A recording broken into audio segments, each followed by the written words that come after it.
नमस्कार कोचेस। आज के इस विश्लेषण में हम बात करने वाले हैं कल रात के उस धमाकेदार मैच 70 की, जहां दिल्ली कैपिटल्स ने केकेआर को 40 रन से हरा दिया। ये सिर्फ एक जीत नहीं थी, ये एक मास्टर क्लास थी कि कैसे प्रेशर में डिसिप्लिन्ड बॉलिंग की जाती है। चलिए बिना वक्त जाया किए सीधा इस क्लिनिकल विक्ट्री के पीछे की स्ट्रैटेजी को समझते हैं। मेरा एक सवाल है आपसे, क्या कल रात का वो अचानक आया मोमेंटम शिफ्ट किसी तूफानी से कम था? एक वक्त था जब केकेआर बिल्कुल कंट्रोल में लग रही थी और फिर अचानक से उनका पूरा रन चेज बह गया। ये टर्न अराउंड आखिर कैसे हुआ, वही हमारा आज का फोकस है। तो इस केस स्टडी में हम इन 5 एरियाज पर बात करेंगे। दिल्ली का बड़ा टारगेट सेट करना, केकेआर की शुरुआत, उस हैरान करने वाले कोलैप्स की एनाटॉमी, दिल्ली की बॉलिंग मास्टर क्लास और आखिर में आपके लिए कुछ एक्शन ड्रिवन कोचिंग टेकअवेज।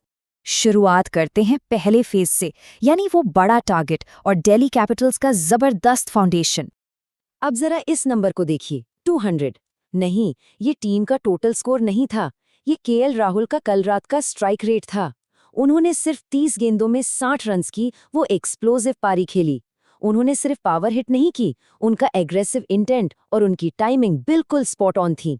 इस फास्ट स्टार्ट ने मैच की शुरुआत में ही केकेआर के बॉलर्स को कंप्लीटली बैकफुट पर डाल दिया था।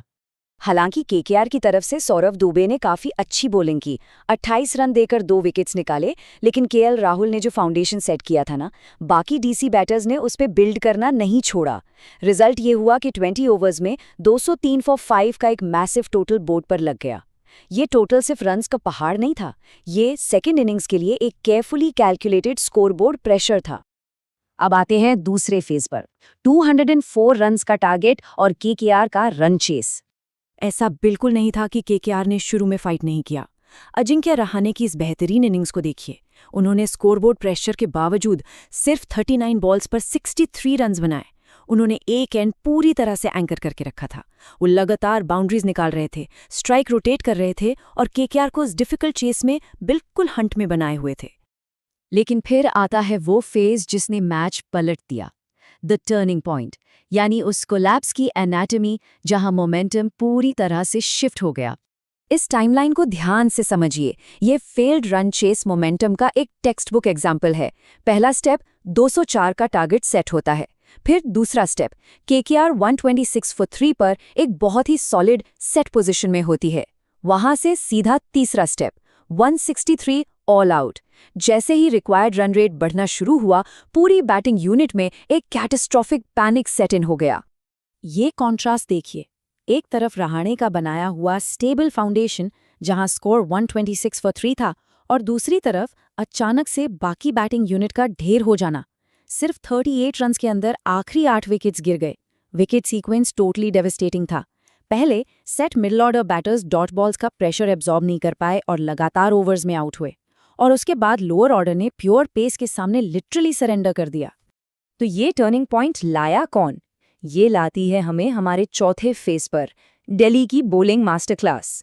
आइए देखते हैं प्रेशर में परफेक्ट एग्जीक्यूशन होता कैसा है। इन क्लिनिकल नंबर्स के पीछे की टेक्निकल डिटेल्स पर गौर करना सबसे जरूरी है। लुंगिनगेडी 27 रन्स देकर 3 विकेट्स। उन्होंने ऑफ कटर्स और हार्ड लेंथ्स का इतना बेहतरीन इस्तेमाल किया कि बैटर्स को रूम ही नहीं दिया। वहीं मिचेल स्टार्क ने ब्लॉक होल डिलीवरीज और शार्प बाउंसर से उन्हें क्रीज में पिन करके रख दिया। लेकिन सिर्फ गेंदबाजी ही नहीं, उनकी टाइट फील्ड प्लेसमेंट्स को मत भूलिए। डीप स्क्वायर लेग और कैचिंग मिड विकेट की फील्ड सेटअप्स ने बाउंड्रीज को पूरी तरह चोक कर दिया, जिसने स्कोरिंग रेट गिराया और लगातार विकेट्स प्रोड्यूस किए। और इस प्योर कोलैप्स के जो सबसे बड़े कैटलिस्ट थे, player of the match Kuldeep Yadav. High pressure moment में उनका इम्पैक्ट लिटरली गेम चेंजिंग था। उन्होंने अपनी फ्लाइट और शार्प रॉन्ग गन्स का बेहतरीन यूज किया। सेट बैटर्स फ्लाइटेड डिलीवरीज पर अटैक करने गए, टाइमिंग मिस की और हवा में शॉट्स खेले। उन्होंने केकेआर की आखिरी उम्मीदों को पूरी तरह डीरेल कर दिया। आखिर में आते हैं हमारे सबसे जरूरी हिस्से पर, की कोचिंग टेकअवेज। जब हम हाई टोटल्स डिफेंड कर रहे हों, तो ऐसी सिचुएशन में हमारी स्ट्रैटेजी क्या होनी चाहिए? यहां से हमारे पास 3 मुख्य एक्शनेबल टेकअवेज आते हैं। पहला, एक्सट्रीम प्रेशर में भी आपका बॉलिंग डिसिप्लिन और टाइट फील्ड प्लेसमेंट्स मेंटेन रहने चाहिए ताकि बैटर्स को इजी सिंगल्स ना मिले। दूसरा, जैसे ही मिडिल ओवर्स में मोमेंटम थोड़ा सा भी शिफ्ट हो, उस पैनिक पर अटैक करना चाहिए। Let them make mistakes. और तीसरा, एक कंबाइंड यूनिट की तरह परफॉर्म करना। निगीड़ी की पेस और कुलदीप की स्पिन का वो पार्टनरशिप एक परफेक्ट एग्जाम्पल था कि कैसे स्पिन और पेस मिलकर आगे बढ़ने का हर रास्ता बंद कर देते हैं। तो इस विश्लेषण को खत्म करने से पहले आप सभी के लिए एक सवाल छोड़कर जा रहा हूं। कैसे हमारी अपनी bowling unit extreme run chase pressure के बीच भी क्लियर कम्युनिकेशन और प्रिसाइज एग्जीक्यूशन से अपोज करने वाली टीम का ऐसा ही 38 रन कोलैप्स मैन्युफैक्चर कर सकती है? इस पर जरूर सोचिएगा।